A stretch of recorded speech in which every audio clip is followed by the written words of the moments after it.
Hey everyone, this is Chris Keys for Premier Guitar. We are in the sanctuary that is the Gibson Room upstairs at NAMM 2025. I'm with Tommy. You guys heard Doug playing through a new amp, but it's got a familiar sound, and we'll dig right into it. Tommy, tell me about this new old friend from Mesa. Yeah, so, back in the 90s, there were a few different revisions of the two-channel dual rectifier. C's, D's, E's were very short-lived. The F has a mystique. I think there's a few thousand of those. And the Rev G was probably the most revered of all of them. We made the most of those. Those are the ones you're most likely hearing on most of the records that you're accustomed to hearing these things to. So we went into most of the Rev F and Rev G and found things that were special in each of those circuits that we liked. But also there was a lot of noise in that old amp. And so we went back and John Marshall went back. I shouldn't say we, because he did all the legwork and really climbing in there, getting down to where certain ground points were, what parts we can't use, how to recreate those. And so, in the end of the day, it is really a kind of hybrid Rev F, Rev G, with some modern build to it. So you have two channels. You can either clone them both in vintage, clone them both in modern, which was really hip for the time, 30 years ago, and then, or you can have your vintage channel be clean and your bottom channel be your high gain. So the clean in this is improved a ton since the originals, and the response to the tone controls on this amp just feel a lot better because of that low noise threshold. So for us, it was all the things we've learned over the 30-year history of building these amps, all the tricks. And I mean, Randy has taught us so many bizarre things you would never think of. Only he would know, because he came up with them. He would go to bed at night. We'd have a problem, and Randy go to bed at night, and then wake up in the morning. We're there. He's like, "I got it," and and then you're like, "Really, it's that?" So I can't give away the secrets or the keys to the Ferrari, but there's lots of cool stuff in these amps, and I think you're hearing it here with Doug playing. This thing is a monster. What do you think about those specific models, the F and the G, that resonated not only with players back then, but why they're still revered now versus all the iterations that were used through that time period? I think it was,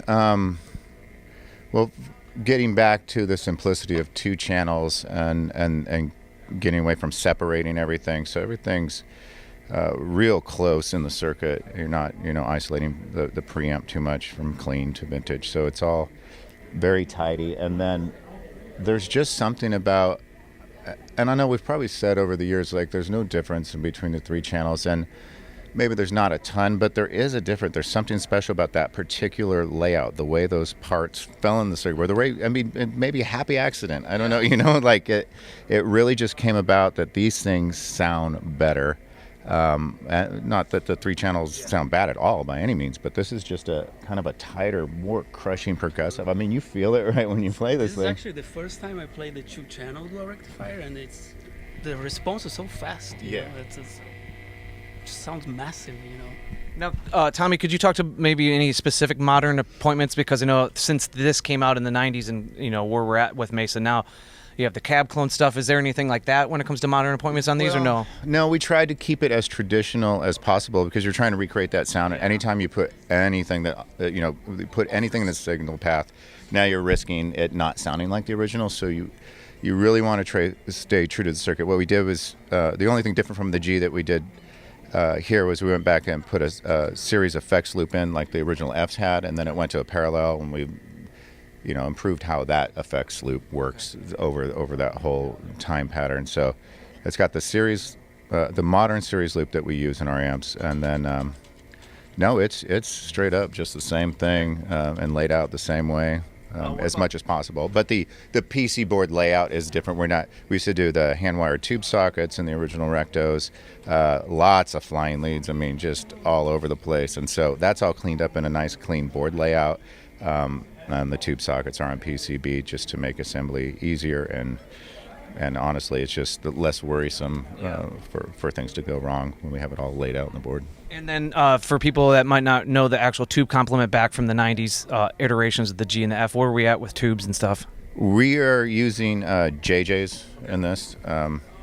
That's just whatever the time has for us in history is whatever the best tube is, that's the tube we're going after, whatever sounds the best. And, you know, there's only so many regions that make tubes, and so they're all coming from the same place. We just test ours to a really narrow parameter so that you can, and this is cool, Randy did this a long time ago, was we're going to pre-select tubes so that you don't have to take your amplifier to a shop to go get biased, right? You could just go, I'm buying Mesa tubes, I had greens, I like greens, put greens in, boom, you're done, and amp's ready to go. So we're using the 12AX7s and 6L6 and 5U4s. Well, right on. Let's hear Doug rip some more. Absolutely.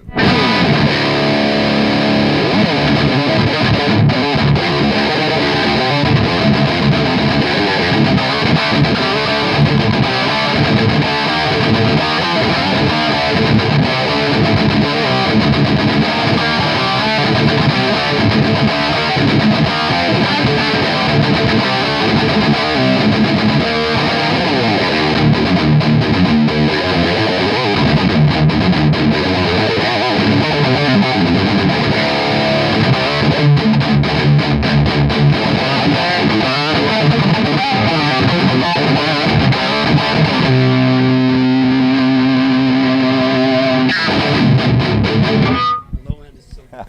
That makes me cash. Give me Doug or give me death, baby. What do we need to know about Tommy for availability and pricing for this thing? These are mapping at $34.99. A lot of that is due to this chrome chassis. They ain't cheap, and we're not skimping on that. Yeah. These are going out to the hot rod shop down the road from us and getting made right in just outside of Sacramento. So it's expensive to make that amp, but I think where it lies in history and where it lies in the market, it's at a decent price at $34.99. And we loaded in our load in. It's gone, so we're trying to keep up again, as we do sometimes.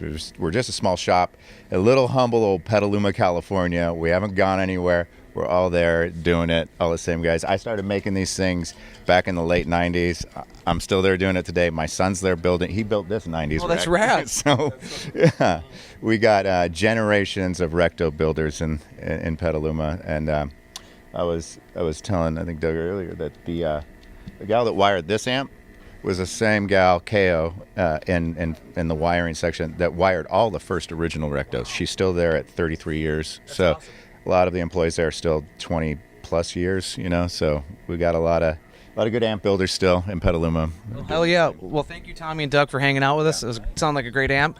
And I also got a cool sneak peek of the Marauder, as we haven't at Premier Guitar been able to see that. So thank you guys for that, and stay tuned for more NAMM stuff.